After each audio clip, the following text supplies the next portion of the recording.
Hello, welcome to Direct Joy. A Wednesday Direct Joy. What's all that about? Well, if you're watching the replay, you won't know what day of the week it is. It doesn't matter. You will know what day of the week it is, but it won't matter what day of the week it is. Shall we start again? Happy Wednesday. Happy Direct Joy Day. Happy lunchtime. Hope you are very, very, very well. So this was a kind of wake up this morning, go for a walk and decide it's a Direct Joy Day. So that's what I decided I would do. So this one has been brewing for a while, much like moodiness does. So just to give you an introduction, I am Cherie Joy, and I am a psychologist, a psychotherapeutic counsellor. I'm an eco-psychotherapist, and I work multi-dimensionally. I work outside, inside, on Zoom. I love to bring about healing mentally and emotionally and physically from the knowledge of psychology and psychotherapy. It is, yes, my life calling, and I love it. This is my cat, Branston, and he loves to be a healing cat too. So welcome to Branston too. He's joining us today. He's very eager to join us, and as cats do when moodiness comes along, right? So moodiness, grumpiness, gloominess, sullenness, crabbiness, snappiness, jittery, ill-humoured and distempered. Oof, that list could have gone on and on and on.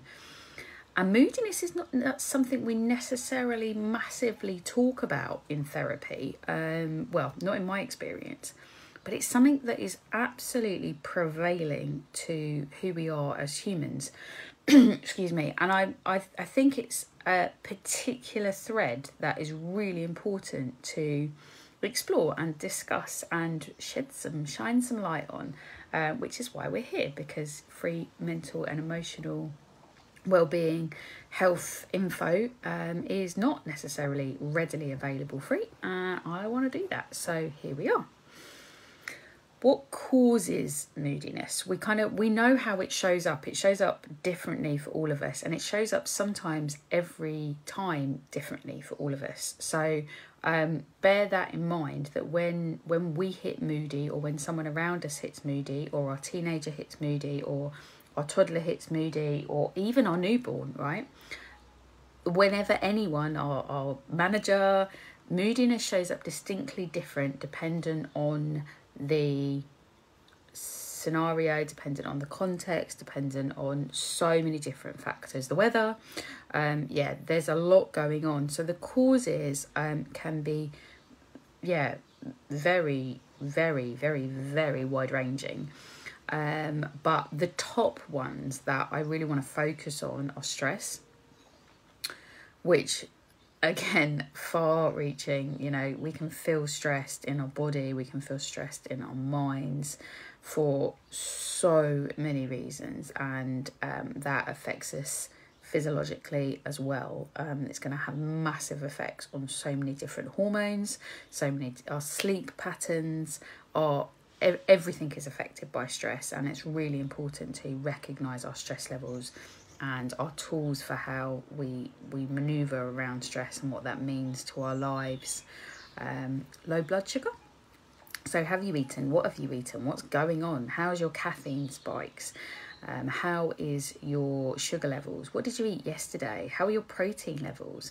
Like, how much protein do you need? Have you ever thought of that? Have you ever explored what your body needs to feel tip-top? And I don't know about you, but I know that if I've had one of my what I call cheat meals, the next day I am hanging, even if it's not alcohol based. So what is it about food and sugar particularly, let's talk about insulin levels, okay? And that can be different for, you could go through different shifts of that really can affect our crabbiness. That can really affect, when was the last time you ate, and feeling out of kilter. Our hormones, dependent on, wherever we're at, whether we're perimenopausal, menopausal, going through puberty, whether our partner is going through that, any of those things, whether our siblings are going through that, whether anyone we live with, whatever is going on for us, hormones can play a major, they do play, they not can, they do play a major part. You know, women in their 28-day cycle, you know, are they going through ovulation? Are they going through their bleed? Whatever that might be. And, you know, there is growing evidence that men experience a similar cyclical cycle, you know. And so for those women who say, oh, you know, well, the women came up with the calendar. Well, actually, did they? Because men go through that cyclical 28. Could it be 28 days? Brr, let's have a debate about that. Yeah, because we're all different. We're all so unique. And I think these causes, these top causes of stress, sleep, did I mention sleep? Low blood sugar and the hormones are the top causes for moodiness. But then are they? Okay, so let's put on our mental health hat. From a mental health aspect, when we have a sudden moodiness, when we have something more erratic, this is different. When there's extreme moods, when these become symptoms, when there's outbursts, we're talking about some disorders. And a lot of people instantly go to kind of bipolar, which, okay, yeah, there's possibilities that, you know, people do have bipolar, but there are actually other mood disorders. And that is kind of not necessarily widely known. So let's have a think about that. You know, what is it? If there's something rapid going on, if we're seeing these rapid, and it doesn't necessarily mean that you have a mental health issue that's underlying and that needs diagnosis, but it is worth getting checked out if you or someone around you has said, oh, that's pretty sudden, that you're, yeah.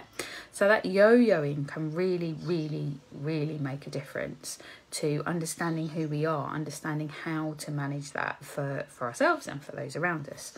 So bear that in mind, that excessive moodiness, if you're experiencing excessive moodiness and the swings of that, and it's different because it doesn't necessarily have that growing moodiness that we may feel that is affected by, oh yeah, I didn't really get enough sleep last night, or had some nightmares, or, you know, my partner was snoring, or the kids woke me up, or I missed the alarm.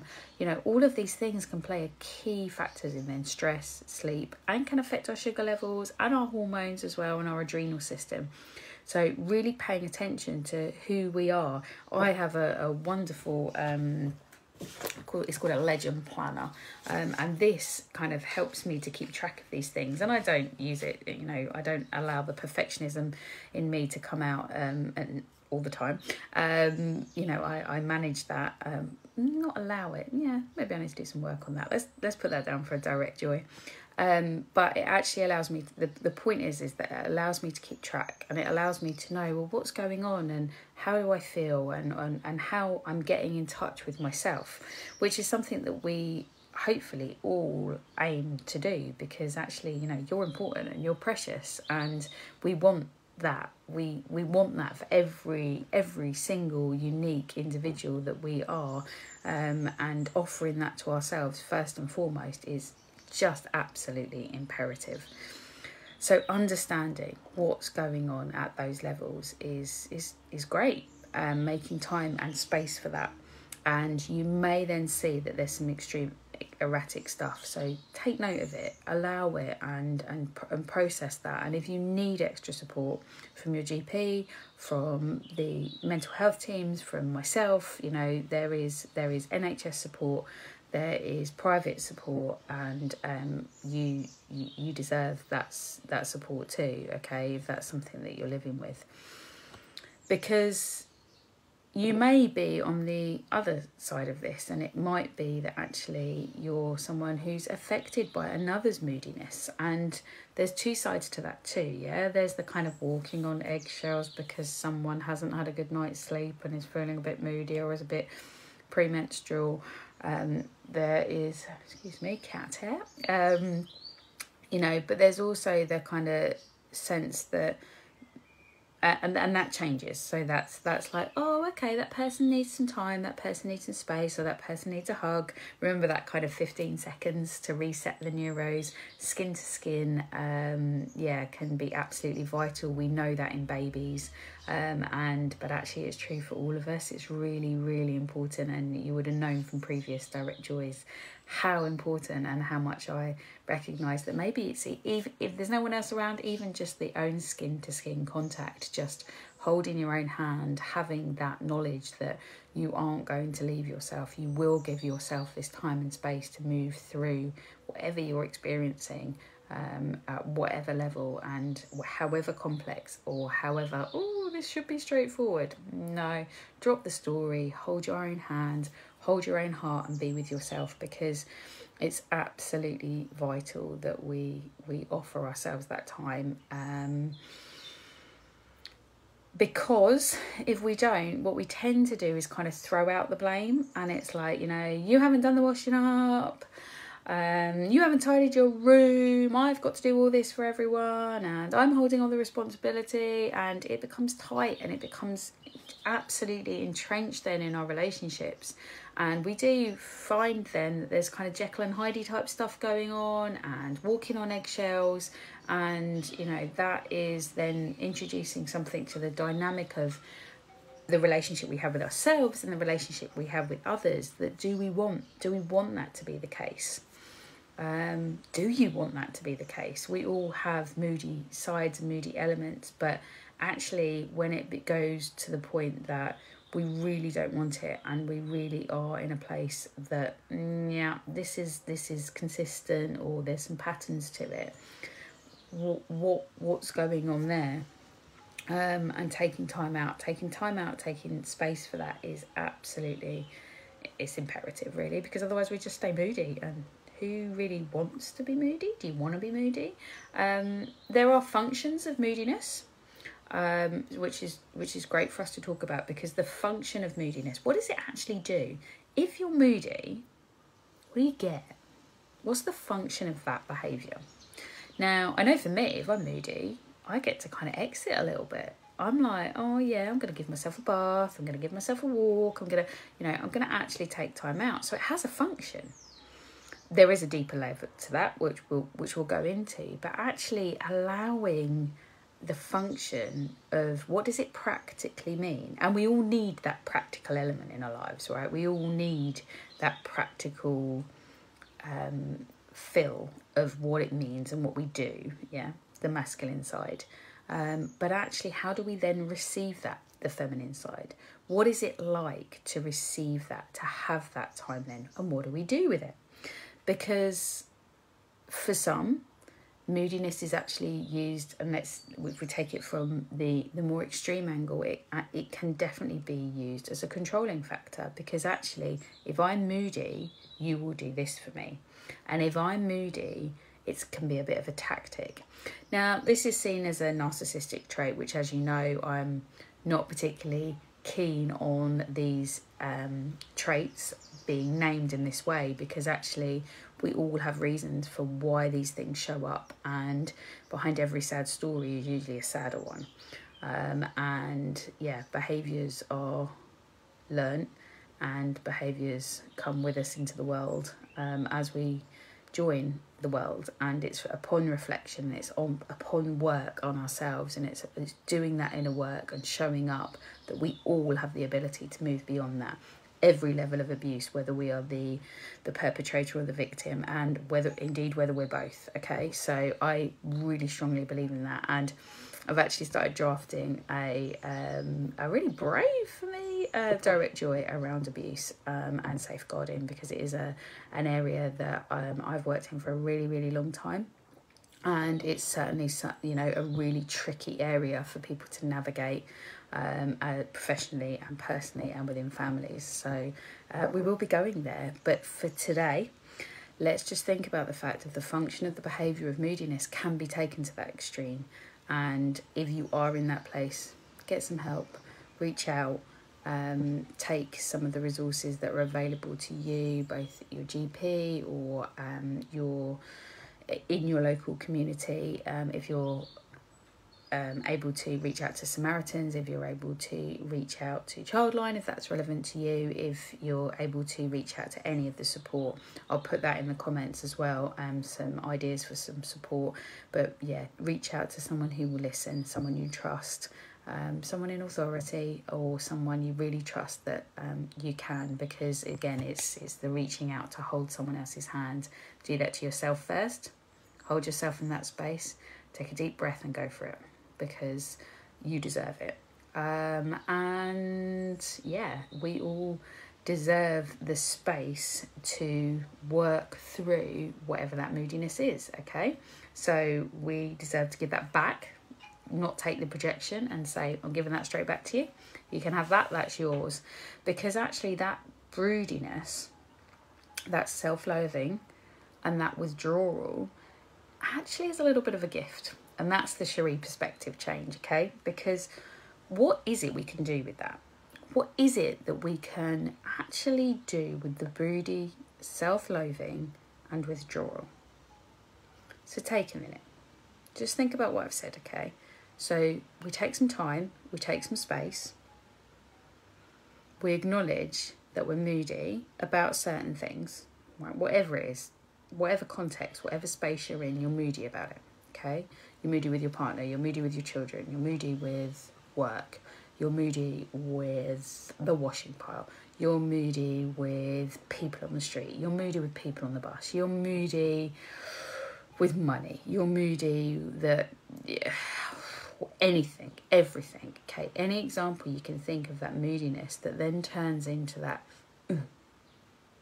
grump, feel like this, work tomorrow, buh, buh, buh. Yeah, it's that puh, it's that muh, isn't it? It's emotional pain. There's a pain, yeah? And it can turn physical. We know that from pain management. We know that from all of the pains that can show up in our body and our mind. We know that from all the disorders, that it gets locked away. That self-loathing, that critical voice, not a critique, a critical voice that we hear, that we tune into so easily. Why is it so easy to tune into that critical voice all the time, even if we're doing something that's good for us? Good for us. It's indicative of something. When we actually tune into that, there is space. There is space, I promise. When you tune into it, when you take time, when you take space to actually think, okay, what is this indicative of? What would I really like the scenario to be? And that's the perspective change. And I say, a miracle is a perspective change. It's when you think of something differently, when you're able to view it from the other side, from a different side, from a different angle. And sometimes we don't have to turn it on its head. We just have to see it slightly from a different angle. Yeah? So set your sail differently. What's it like to see it from a slightly different angle? What would you like it to be like? How can you shift gloominess, sullenness, sulkiness, ill humour, distemper, crabbiness, snappiness, jitteriness? What's it like? Is it indicative that actually it would be really great if my children took more responsibility? It would be really great if I got cleaner. It would be really great if I earned more money. It would be really great if I didn't read emails at the weekend. It would be really great if I wasn't burnt out. It would be really great if actually I had more greenery on my desk. It would be really great if I drank less coffee. It would be really great if I didn't have a hangover. It would be really, how many of these things have we got that would be really great? What would it be like to journal that out? Because they're usually the causes. There are causes, okay? There's stress, there's sleep, there's low blood sugar, there's hormonal. But what's going on beyond them? And when we take the time, when we don't throw shade out to others, when we allow the light in our own shade, in our own dark places, and as you know, I love the dark places, the edges, okay? What is it like? Because the light gets brighter. The light shines the brightest in the dark. See what you want. That's the bravest. That's the brave bit. What do you really want? Because we then instantly, 79% of our day is spent in the future. Think, how am I going to get there? Okay, just hold yourself in what you want. Allow yourself to know what you want. It doesn't mean you're necessarily going to get it today, tomorrow, next week. But what do you want? What would you like it to be? What is the true cause of the moodiness? Is it that you'd like to go to bed earlier? Is it that you'd like to change your eating? Is it that actually this relationship isn't serving me? Is it that I need to just think about this stuff because this is big? Is this so transformational that I need a lot of time and space? What is it? Now, a lot of the time we can do this, we can shift this stuff quickly by ourselves, the more time and space we take. Sometimes we can't and we need some support. Reach out. There are people free that can talk this through with you. I know that sometimes we don't believe that that support is there. It is. If you're struggling, please contact me. Please, please, please contact me. I can put you in contact with someone that can help. Don't suffer alone. Don't do the work on your own if you can and if you want to. Yeah, a lot of people say to me, I don't need counselling. No, none of us need. Some of us need. But it's not about need. It's about what's the best version of you? How do you want to show up? Do you want to show up moody? I don't, but I do get it. Yeah, I do get it. I get it, and I get moody. We all do. We're human, and it's about being kind to ourselves. The self-loathing kicks in, the withdrawal kicks in, of course it does. The gloominess kicks in, of course it does. But actually, from a moodiness, from a grumpiness point of view, it's not that it's never going to show up again, but what could it be like? What's the perspective change? Where's the miracle? That's Direct Joy for today. I can't believe I spent 25 minutes talking about moodiness. There were so many examples that I could have used as well. I can assure you there were so many examples I could have used. None of us are perfect. And do we really want to be? Because what does that actually mean? Is it real? So, yeah, let's cut through that BS and see who we are and spend some time with ourselves because, yeah, we're worth it. All right, that's Direct Joy for today. Please do get in contact. I love to hear your feedback. I'd love some ideas about Direct Joy as well. Because, yeah, getting low cost and free mental and emotional advice out there is absolutely imperative. So that's all for today. Happy Wednesday, or happy whatever day of the week it is for you. Wishing you lots of love, peace and joy.